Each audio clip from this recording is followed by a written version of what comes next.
You're watching the Cash Hide and Seek Challenge. The show gives contestants a pile of cash and challenges them to hide it in various spots around a mansion. If they can keep their cash hidden from the hunters for an hour, they get to keep it. But if the hunters find it, the money goes to them. Can they keep their cash safe?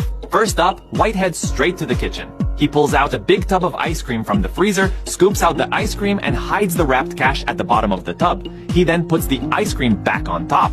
This first stash is hidden perfectly. There's no way the hunters will find it. Next, White moves to the front door, grabs a pair of white sneakers, and carefully opens the soles. He stuffs the cash inside. How sneaky is that? Then he grabs a few eggs, carefully cracks them open, hides the cash inside some chocolate, and seals up the packaging. But come on, won't that wrinkled package give it away? White's final hiding spot is the closet. He takes down a hanger, folds the cash neatly, and tucks it into the hanger's groove. He wraps it with tape to keep it from falling out. That's some serious ingenuity. Meanwhile, Daniel also arrives at the front door. He spots a bike and gets an idea. He removes the seat and stuffs the cash into the tube. Seriously, that's impressive. Then Daniel heads to the bedroom, where he finds a radiator by the bay window. He uses a magnet to stick the cash into the radiator's crevice. Then he quickly moved to the adjacent kids' room. Spotting the stuffed animals on the bed, Daniel got a burst of inspiration. He decided to hide the cash inside a bunny plushie and casually tossed it aside. If the hunters find this, he'd be seriously impressed. Meanwhile, White headed to the study where he thought a hard drive would be a good hiding spot. He stuffed the cash inside, then put the hard drive back in place. Mission accomplished.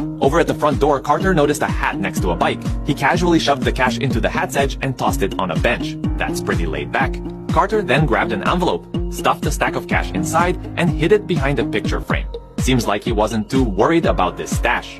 Next, Carter went to the fish tank, grabbed the cash, and put it inside SpongeBob's house. For his final hiding spot, Carter made a fake switch, hid the cash inside it, and mounted it on the wall. Now it's Jessica's turn. She went to the bathroom, grabbed a small comb, stuffed the cash into its crevice, and placed it on the sink. She figured the most obvious spot might actually be the safest.